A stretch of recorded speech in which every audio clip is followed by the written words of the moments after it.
Now, when you first gave testimony under oath in this case, Austin was not a defendant, correct? No.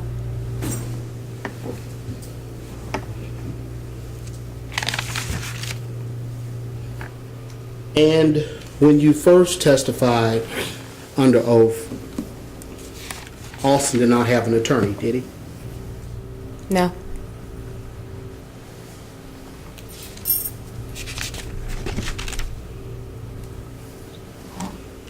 And today, your opinion does not change that from what you could observe, Austin didn't have anything to do with what occurred that night. He shouldn't be sitting right there.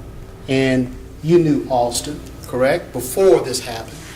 Yes. You knew Austin played football at the University of Kentucky. Yes.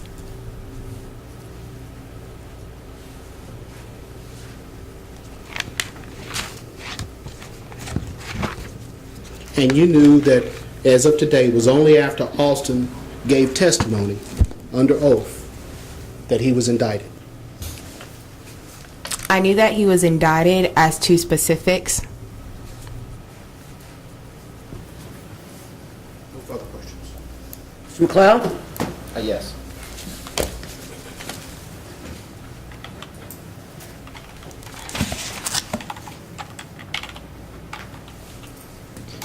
Ma'am, when you drove in earlier, you testified that it's about 10 feet to where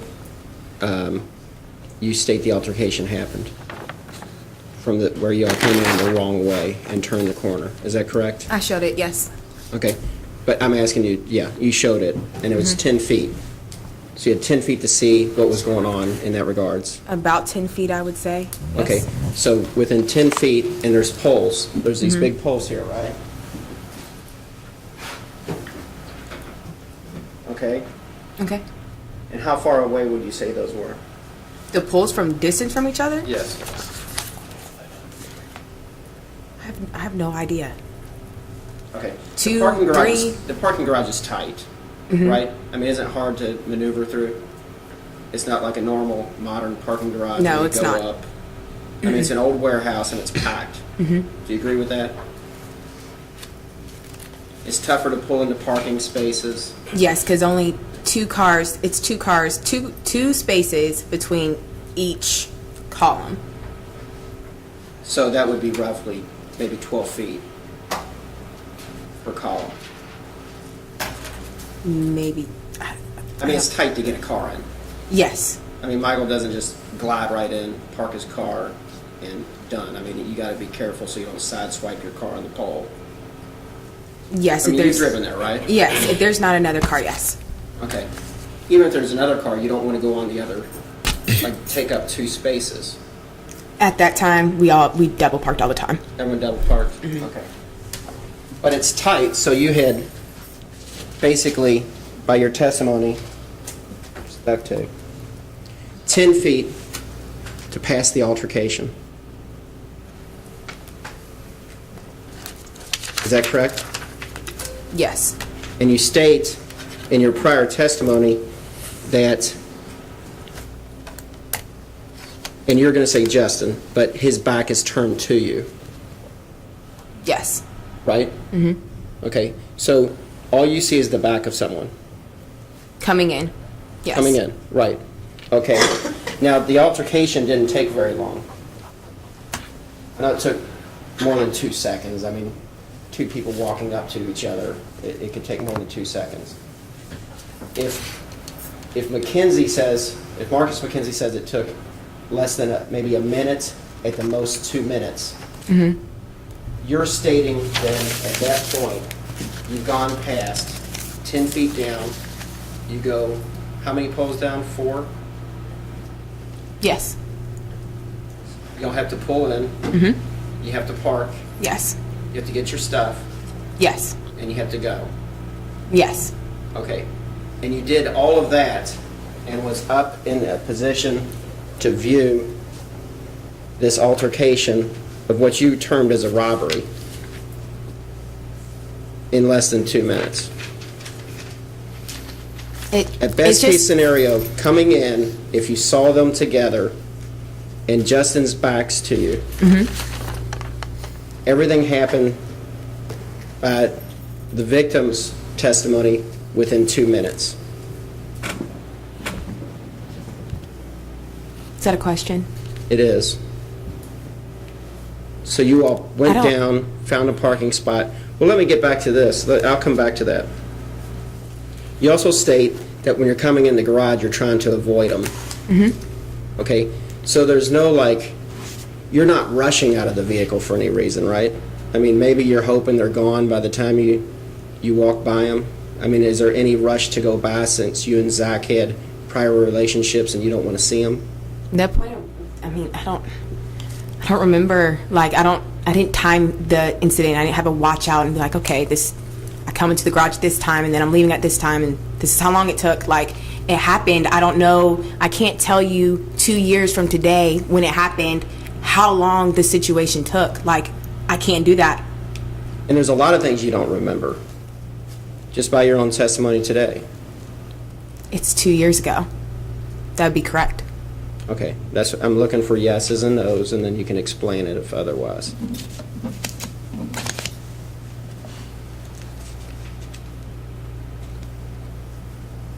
You stated you were the first one there to give him aid.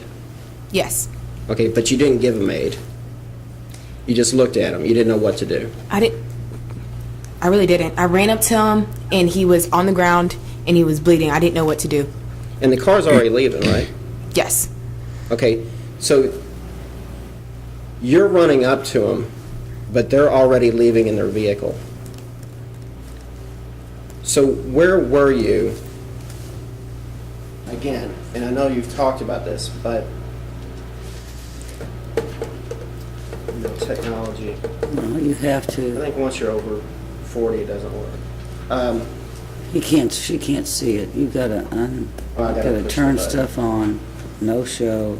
Remove the. Watch out, it's going to Post zap it. you.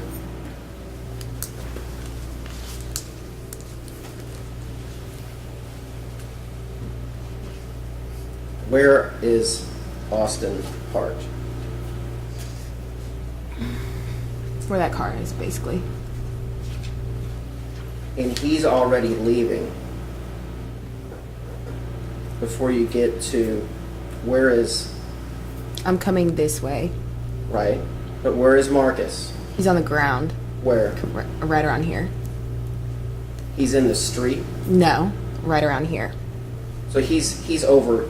He's not in the He's in- drive. He's off on the side. Yeah. He's on this side He's in the of same. the pole. Do it again. He's on this side of these poles. He's not out in the driving lane. Like, y'all didn't have to No. dodge him to get him, right? No, Okay, so he's up somewhere behind these poles. right here. He's in the same spot. He just fell. Like, I know, he but- collapsed. It's the same spot. And I don't mean to confuse you here, okay?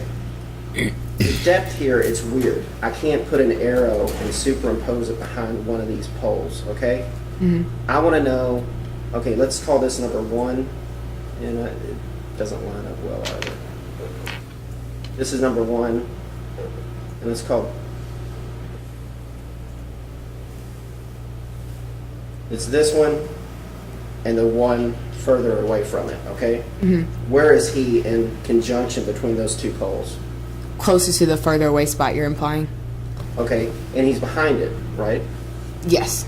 Okay, and so they're already leaving at this point. I believe so, yes. Okay, and so they're leaving, and you got to be somewhere back there because they're not backing into you. No, they're coming forward.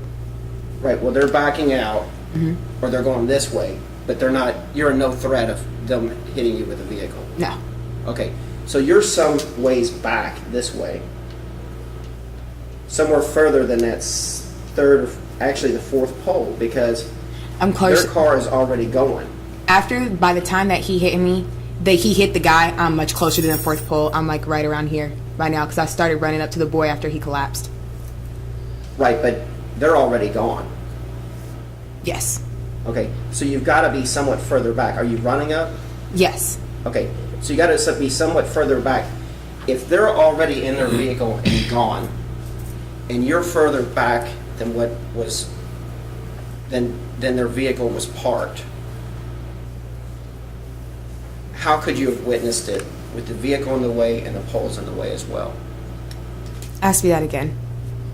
If you're further back, okay, and the depth perception is weird here because the arrows, they don't line up and whatever. What pole are you at when you see them pulling off? I am like at the fourth, when I see them pulling off, like leaving the scene, Yeah. I'm already up here, like right up here.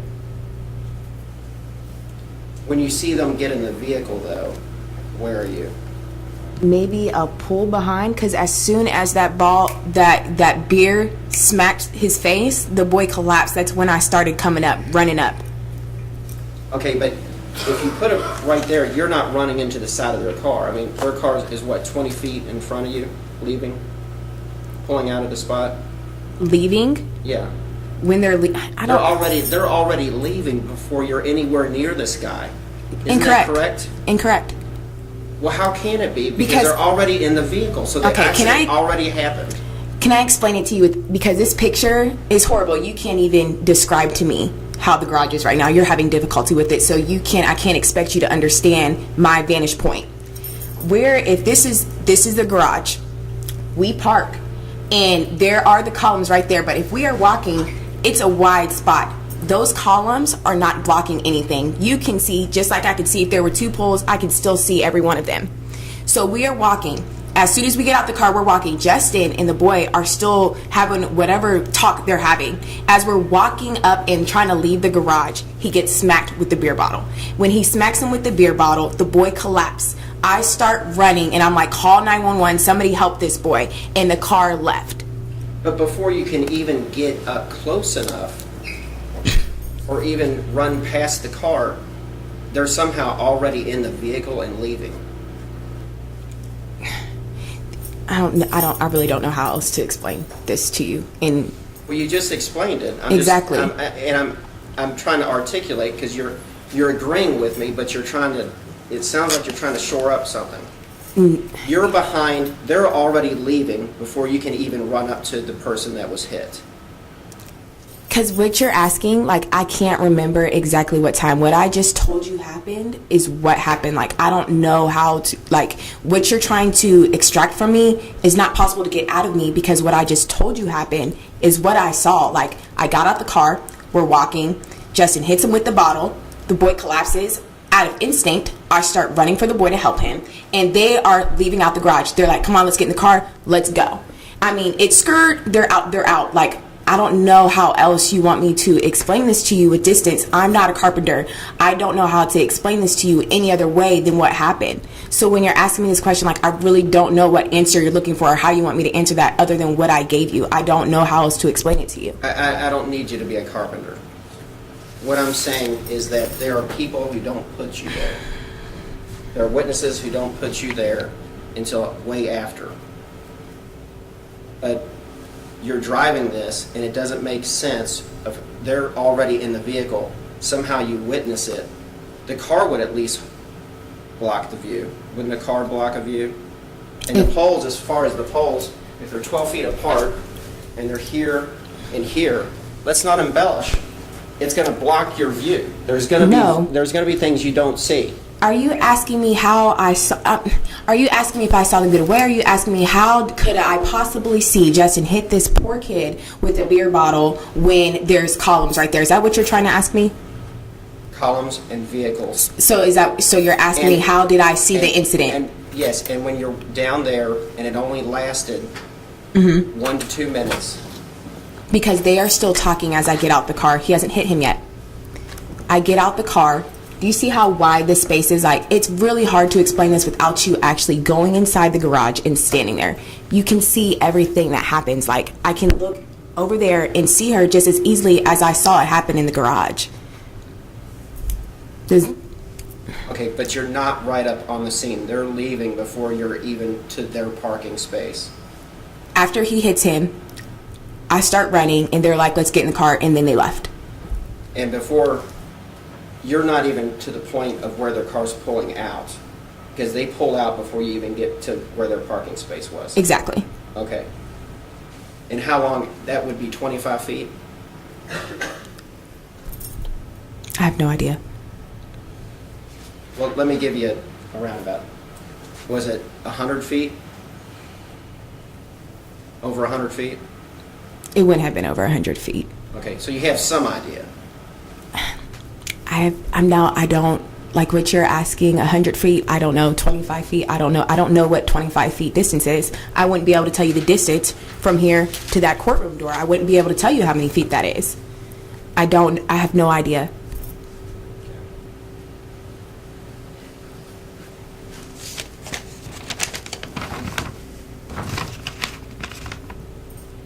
Mr. Stewart went over this fourth person. You never described him up until today. Mm-hmm. So, let me get this straight.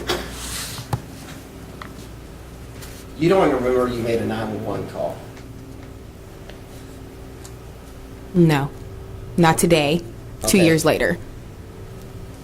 Exactly. But you remember what someone specifically looks like 2 years later. The fourth person that you don't know, and when you're all eyes on who you think is Justin. I gave a vague description. She asked me for a description. I gave her a vague description. I told her I couldn't give you details on clothes. If I had to describe him, that's what he looked like. It was 2 years ago. I don't remember every little single detail. But if you see something happen, like I watched happen, you're going to remember the incident. As for all the little extraneous details after that, I couldn't tell you absolutely for sure. I don't remember. But as far as who hit Marcus McKenzie, their back was to you. When I was coming up, his back was no longer to me. If his back is to me when I'm coming into the garage, and then when I'm leaving the garage, that would mean he was facing me. When you're coming up, they're already in the vehicle and leaving. As I'm coming up, I watched him hit him, and then I also watched them get in the car because I'm coming up as all of this is happening. I'm walking towards out the door to get to this entrance. So I have to be walking forward, which means I'm watching everything in motion right in front of me.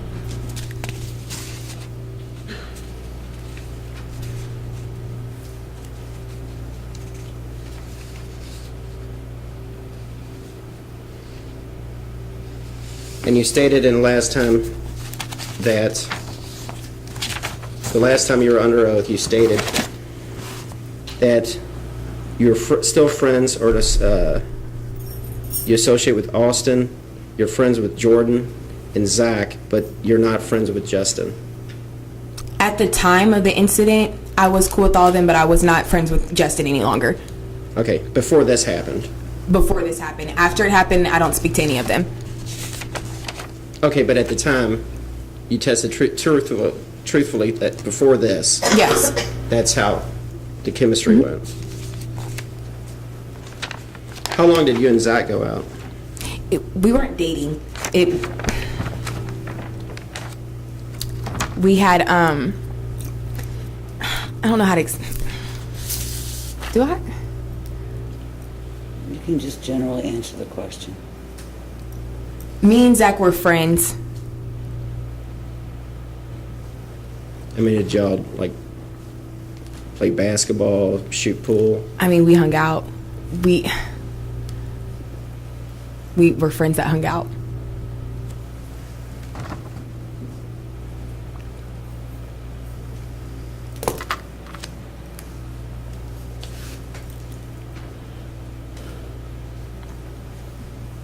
Did you see Zach drive away in his vehicle? I don't remember who was driving, but it was all in one car. There weren't two No, but cars. you didn't see Zach not go with this group of people? I'm pretty sure Zach got in the car. You're pretty sure, or are you positive? Positive. Okay. I have no more questions, Your Honor. Any redirect? Yes, Your Honor.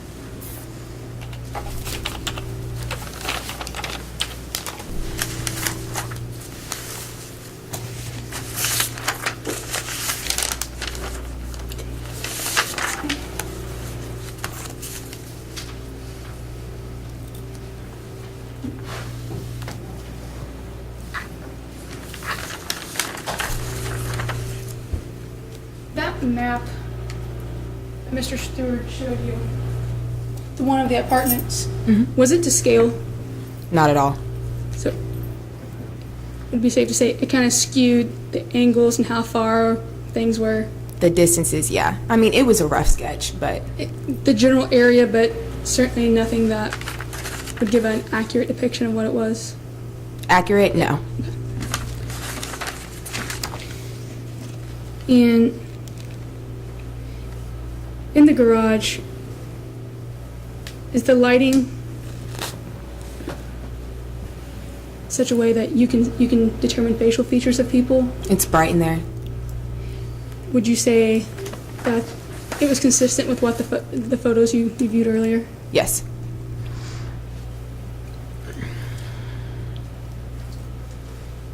Could you tell where the bottle came from that was used to hit Marcus? What do you, Well, do you know if like where? Justin had it in his pocket? Did someone reach down? No. So it just kind of came out of nowhere? I wasn't looking like when you look on to somebody, like I see your face, I see your upper body. I'm not paying attention to your hands, where they're at, if they're in your pockets, if they're not in your pockets. So if that's what I'm looking at, and then I seen him come out with a beer bottle. So where that beer bottle came from, I wouldn't be able to tell you. And when you came to Marcus's aid, were you looking to be a hero that night? No, I thought, I was scared. I was scared. So you didn't do that to get an award or for any reason other than to help him? It was instinct, like really, like as a human, like when you see that happen and the boy just like ball smacks him, he collapsed. And just out of instinct, I went running for the boy, running for him. And you mentioned you called the cops right away? Or I don't you were remember. calling for... I called for help, yes, I was screaming. And do you recall how long it was before his friends showed up? Did it I don't just remember kinda how long. happen? It wasn't that long though. I don't know, maybe 3 to 5 minutes, I don't know. And you heard I believe it was Mr. McLeod, that indicated what Justin Berry's height is. Do you know exactly what it is numerically? No. But you can give a rough estimate as to whether he's tall or short. You feel comfortable doing that? Yes.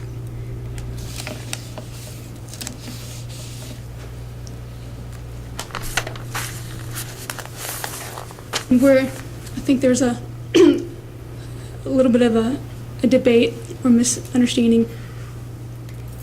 When you were approaching, that's when you saw the bottle being hit, correct? Mhm. Did you see the face of the person that did that as he was doing it? Yes. Whose face was that? Justin's. And did you all pass ways? Did they ever pass you getting to their car while you were getting to Marcus? No. So they ran to their vehicle, as you testified. As soon as the bottle hit and the boy fell, they're like, Justin, come on, come on, come on, and left. That quick. While you were there tending to Marcus, there wasn't another vehicle that left at the same time? I didn't see one, not that I remember. No. And did you testify, as your recollection, everyone got into one vehicle? One vehicle.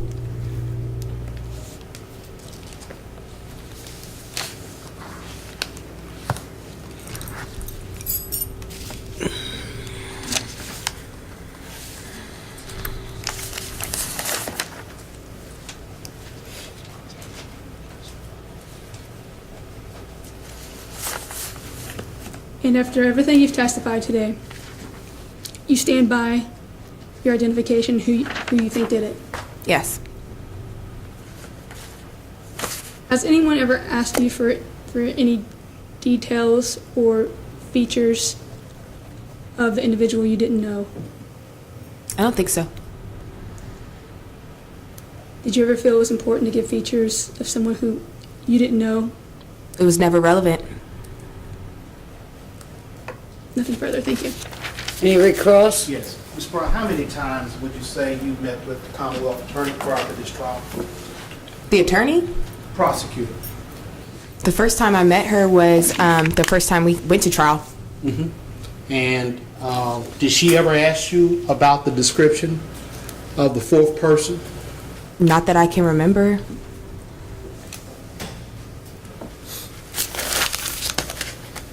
Does that conclude your recross, Mr. Stewart? Yes, Your Honor. Thank you. Mr. McLeod, any recross? I do, Your Honor.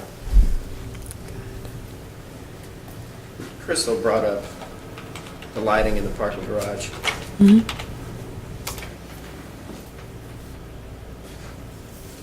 I know you're not a carpenter, but let me ask you.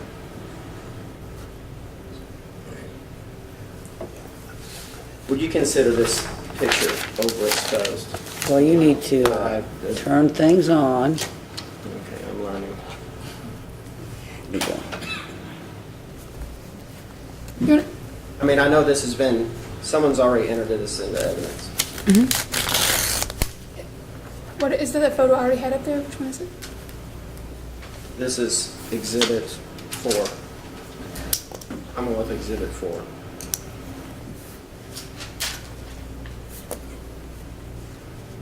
Now, you're stating that the garage is well lit. It's no more well lit than any other dirty garage, is it? I think that no, this garage is lit. I think it's because it used to be an old factory that has more lights, but it's bright. Okay, but do you agree this photo is overexposed? Not by much. Okay, it is overexposed. That's what I'm asking you, yes or no? And let me give you an idea. I don't know why. This thing right there, that's a light, isn't it? The lights are overexposed, yes. Okay, but when a picture's overexposed, the whole picture's overexposed. I mean, are those poles lit up like that? The poles? Yeah. I mean, if you drove into that garage, you could see the actual light fixture and not a ball of fire. Is that correct? Yes, you can see the fixture. Right, so it's not this glowing, like, flame that's lighting up the garage. Is that correct? It's not glowing, no. It's not like that. No. So it's really not accurately depicting at least how the lighting is. The only thing that it spreads out the light bulb. It spreads it. That as for this, and the brightness that you see in here, that's pretty accurate. So the camera's accurate in some places, but not in another on the same photo.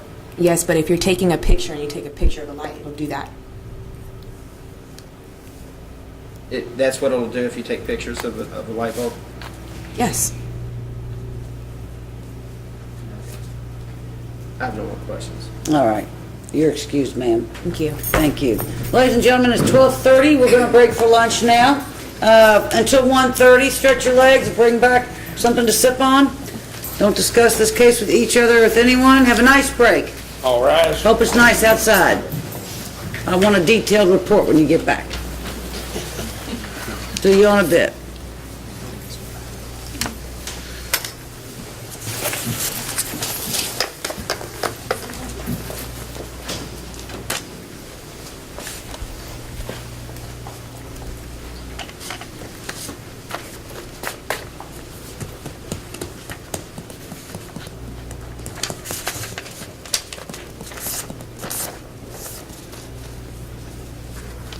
All right, we'll see you all about 20.